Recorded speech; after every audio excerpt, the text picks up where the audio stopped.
What I'd like for you to do right now, I want you to think about your dream, because I'm in a room full of dreamers. Think about your dream right now. I want you to think about it and envision it.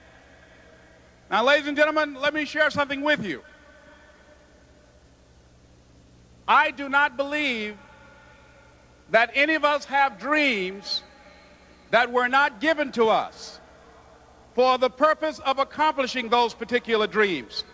And I want to share something with you that has changed my life. I started out, as was indicated by Jack. It's very humble beginnings. I don't know what that dream is that you have. I don't care how far-fetched it might appear to be. I don't care how disappointing it might have been as you've been working toward that dream. But here's what I know, that that dream that you're holding in your mind, that it's possible. Let's say that together, please. Say, it's possible. See, sometimes we can't say, I can do that.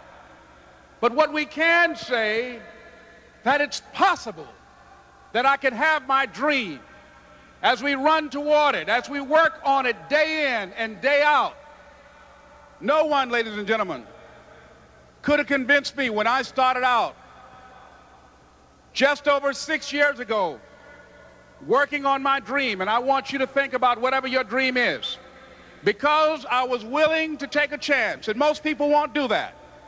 Most of the people that you talk to try and bring them into the business, these are not risk takers. Most people have done all that they're ever going to do. They raise a family, they earn a living, and then they die.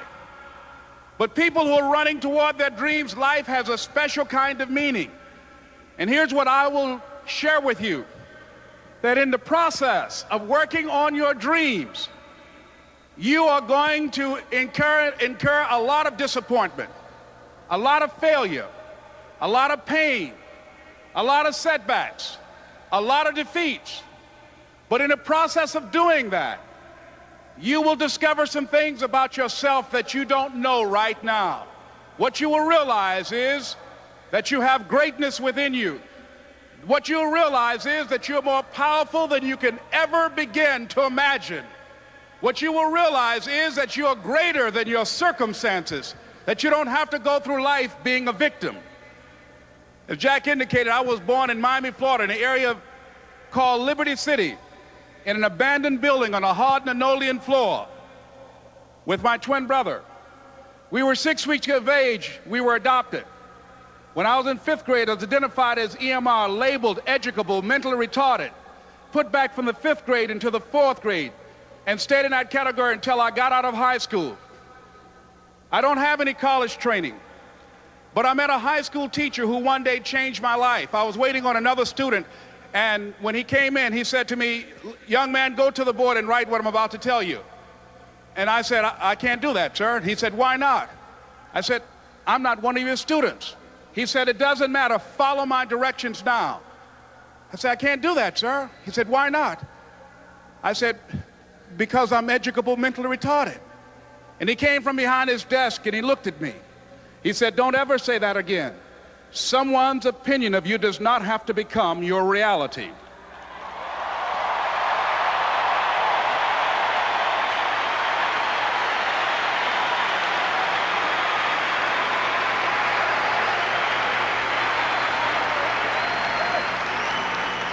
And that man, Mr. Leroy Washington, did something for me. He started planting seeds in my mind that enabled me to begin to dream, as Dexter has been doing for you. And ladies and gentlemen, I started working on my dream. And most people don't work on their dreams. Why? For many years I didn't. One is because of fear. The fear of failure. What if things don't work out? And the fear of success. What if they do and I can't handle it? The other thing is that most people, ladies and gentlemen, they get comfortable. They stop growing, they stop working on themselves, they stop stretching, they stop pushing themselves, and they end up becoming very cynical about life, and they throw in the towel on themselves and on their families and on their dreams. And the other thing is that most people don't feel worthy. What I'm doing now, I could have been doing years ago. But because I did not have a college education, because I didn't believe in myself, Because I allowed other people's opinion of me to control my destiny, I didn't act on my ideas. So I applaud you for your dreaming, for your running toward your dream. I applaud you for believing in yourself, because that's what life is about, stretching and challenging, looking for ways that you can begin to improve yourself. And ladies and gentlemen, as a result of stretching out, of acting on my dream, and I don't know what that dream is for you, I can tell you that it's possible.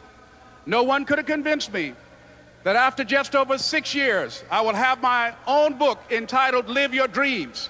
Just over 6 years, I would have 5 specials on public television. Just over 6 years, I've done motivational speaking for AT&T, Procter & Gamble, McDonald's Corporation, Xerox, IBM. Just over 6 years. I will now have my own talk show that will premiere on Monday, Labor Day. I'm saying to you, your dream is possible. Your dream is possible. But not only is it important that you believe and begin to know that it's possible for you to live your dream as you run toward it, but I've done something that I want to share with you called Choosing Your Future. In fact, I've developed a set of tapes talking about how to begin to create your own reality by choosing your future. And not only is it important for you to know it's possible for you to choose your future, but it's necessary that you work on yourself, that you develop yourself. It's necessary that you get the energy drainers out of your life, people who don't want any. It's necessary to know that everybody won't see it, that everybody won't join you, that everybody won't have the vision. It's necessary to know that a lot of people like to complain, but they don't want to do anything about their situation, that you are an uncommon breed. You know, you have to know within yourself that I can do this. Even if no one else sees it for me, I must see it for myself. That's necessary. It's also, ladies and gentlemen, necessary that you be creative when you're working on your ideas, that you understand the importance of changing up, of readjusting your strategies. Many times we can have a great idea, but if you're not advancing it in the right way and things don't happen, you become discouraged and think the idea doesn't work. No, that's not true. It's necessary that we become creative. I remember when I was in New York walking down the street, and a guy approached me and said, "Hey, mister, can I shine your shoes?" And I said, "No, I'm in a hurry. I don't have time." I kept walking. Someone else said, "Hey, man, your shoes look clutty. May I shine your shoes?" I said, "No, I don't have time. I'm sorry, I'm busy." And I was walking fast, and many people solicited me for my business. And then finally, a young man stepped in front of me, and he said, "Excuse me." And he started counting, 97, 98, 99, 100. He said, "Sir?" I said, "Yes." He said, "Come here, please." I said, "What is it?" He said, "Today is my birthday. And every year, just to thank God for another year of life, the 100th person who passes my shoe shine stand, I offer them a free shoe shine. Would you give me the honors?" I said, "Why, sure." I got up on the shoe shine stand, George, and I sat there, and he shined my shoes diligently. And when I got down, I looked at them, they were sparkling. And I was walking away, and I said, "Thank you." And I stopped, I said, "Excuse me, but how much do you usually charge?" He said, "Only $2. I said, "I tell you what, today's your birthday. Here's $5, keep the change." He said, "Thank you." As I was walking away, looking in the opposite direction at other people coming, he started counting again. 97, 98, 99, 100.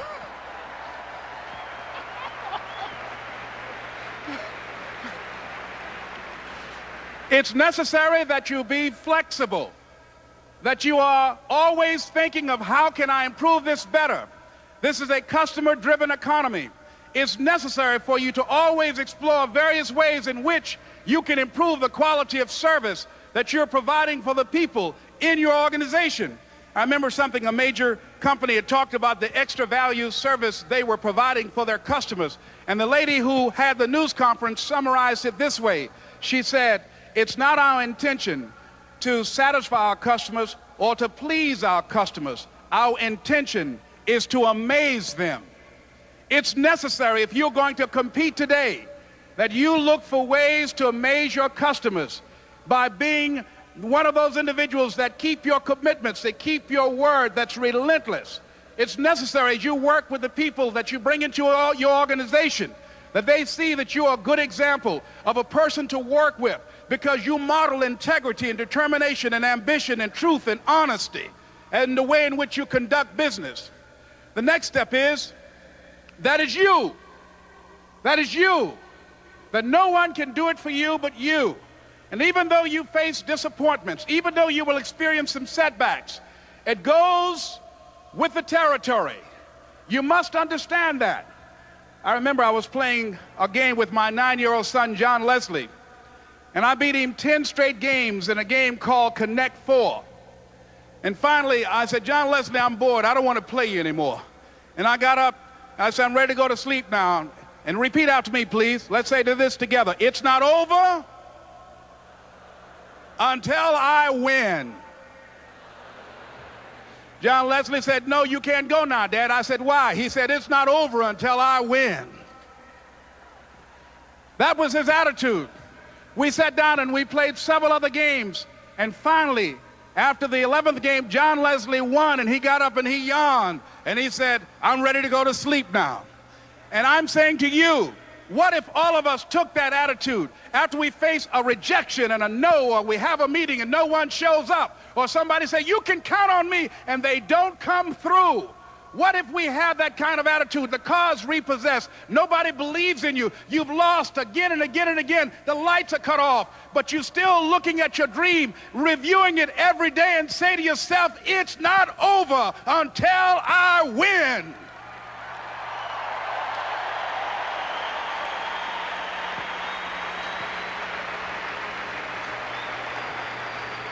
Life will yield to you. Now here's the next step. Repeat after me, please. It's possible. I can live my dream. It's necessary. I work on myself. Surround myself with winners. Become creative. It's me. I've got to make it happen.